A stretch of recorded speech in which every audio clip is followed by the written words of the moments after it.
world that this is where tech started, and this is where we lead from.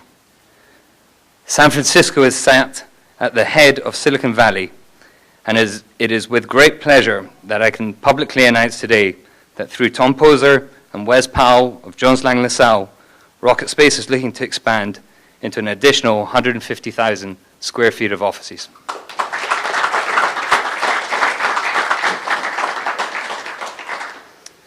We have quickly proven our ability to build a thriving and profitable ecosystem of some of the best tech startups in the world. Many of the clients of RocketSpace will be the Dropboxes, Twitters, and Zyngas of the future. Companies like Domo, Windu, Pocket Gems, Zali, and Bababoo, just to name a few. These are our next generation of disrupting stars. The new RocketSpace building will be the stock exchange of tech, the center of epicness here in San Francisco, a location for tech entrepreneurs to build and grow their dreams with the unique support that San Francisco and the Valley has to offer. I was greatly encouraged when our mayor, Ed Lee, asked to come and meet some of the tech companies and bring some media focus to the startup world. Ironically, it would appear if any industry is in desperate need of innovation and disruption, it's politics.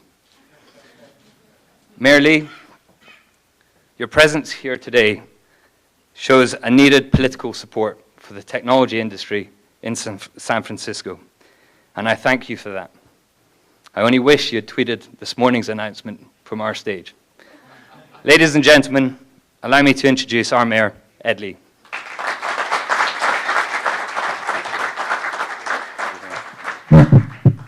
Well, thank you, Duncan, very much. And congratulations. It is a wonderful building you have here, but it's more than just a building. This building, as I saw just now, all 3 floors, houses some of the smartest people you can possibly find in technology, and that's what San Francisco is trying to do. We're trying to attract the best talent in the world to come right here, and whether it's US, whether it's Canadians, whether it's from Spain, the companies are coming to San Francisco, and they're here because they know where the talent is to be found. And they also know, and I will continue repeating over and over again, this is a tech-friendly city, a city that will do everything it can to support the technology growth, because the real challenge is our future, our San Francisco's future. You know, we still are very, very strong as a city in tourism from all over the world, and we will continue being very strong in that because our natural beauty in the city, what we've done with our whole tourism industry, the Visitors Convention Bureau, SS Travel, all of that works for the city. But there's another reason why people are coming to this city, because a lot of other cities has failed them in terms of creating jobs, in terms of having a stable economic foundation upon which to grow. And for me, that's what I've been all about in my administration for this city. When it began with a little conversation earlier this year with a company called Twitter, who said, look, we have some needs, and do you want to help us, or do you want to just kind of let us go? And so we sat down with them. I went to their offices. I had a chat with their CFO and their CEO, and they, of course, told me all the things you've been reading about. But what I really wanted to do, and they let me do it, was the managers left the room, they closed the door and let me speak to the engineers, people such as yourselves here all over the city. And I asked them, what do you guys really need for you to stay here? And they said they love San Francisco. They love the diversity. They love the cultural stuff. But they also love the bike lanes. They wanted more bike lanes. They wanted more transportation, more infrastructure to support their lifestyle.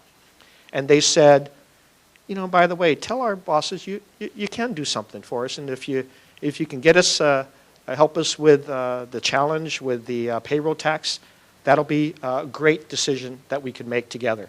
So they gave me input from the engineers levels, gave me input from the management level, and we went on to make, I think, a pretty historic decision to make sure a company like Twitter would grow from 250 people that they had in Folsom to now the expected up to 3,000 people that will grow in the next 2.5 years at the Furniture Mart. That's the vision that we shared at that moment, and it's beginning to happen. Same thing with Zynga. They had a problem, and we're kind of like one of the only cities that was taxing stock options We didn't know that at the time. It was part of kind of a big compensation, and we dealt with that. So in a few short months, we've been demonstrating we want technology companies here. We want you to grow. From Twitter to Zynga to all the others that Duncan mentioned. This in San Francisco is our innovation ecosystem that we want to create. And we want to let you know we'll do everything possible here. And guess what? As Duncan announced earlier, RocketSpace is now part of a growing number of technology companies locating here.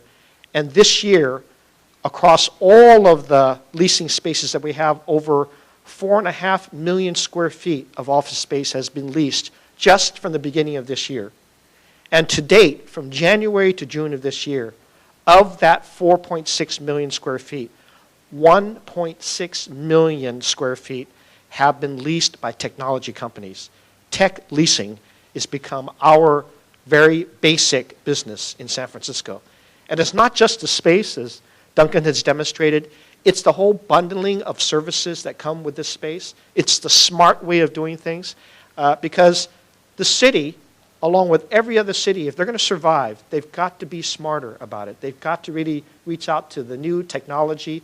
I've got to change government and keep changing government to make sure we're business friendly, we're doing the smart things. And this RocketSpace, the first thing I noticed was, by the way, it's an earthquake-proof building. You could see the beams. You could see what they've done to make sure this place is going to be solid. So you immediately feel safe when you walk in. And then you start seeing the very 2-persons, 5-persons, 10-person technology businesses. Everybody is innovating in this building. And they're innovating with their great ideas that I've already heard, whether it's travel or whether it's financial business areas or whether it's just better ways of doing business all over the place. We've got so much innovation going on. So I've gotten innovated as of this morning, Duncan. I've gotten inspired, less political, yes, but I'm happy to be here, and I'm happy to congratulate you, Duncan, for a great offering of this building and the expansion that's coming on. And I want to thank all of the CEOs here, of big and small. The innovation that you're bringing here to San Francisco, I know that you're looking and you're constantly looking, and it's attractive for you to find the talent. And I suggest to you, as I go out, and my next visit's going to be youth in the Bayview, that I can suggest to them there is great hope in this city. You know, these high school kids are saying, what's my future like? You know, they see maybe blockages. Maybe they see lack of income. Maybe they see less opportunity. But when I have that opportunity to talk with them, I'll say, you want a job at Twitter? You want a job at RocketSpace? You want a job at the new tech companies that are coming up? These are the new Twitters coming up. Stay the course. Get your education. Be smart about it and be dedicated. And we'll be there to deliver those jobs for you. This now has become our hope, our future. The technology companies are here to stay. And some people suggested to me earlier, is this just kind of another bubble that's happening? I don't think so. I think people are interested in signing long-term relationships with this city. They're looking for talent. They are not only starting here, you're growing here, and you're staying here. And you're staying here because the talent keeps coming. So I'll do my part to instill the hope in the youth. I'll do my part to support the technology companies, and you do your part. You start, you grow, and you stay. Thank you very much. Thank you.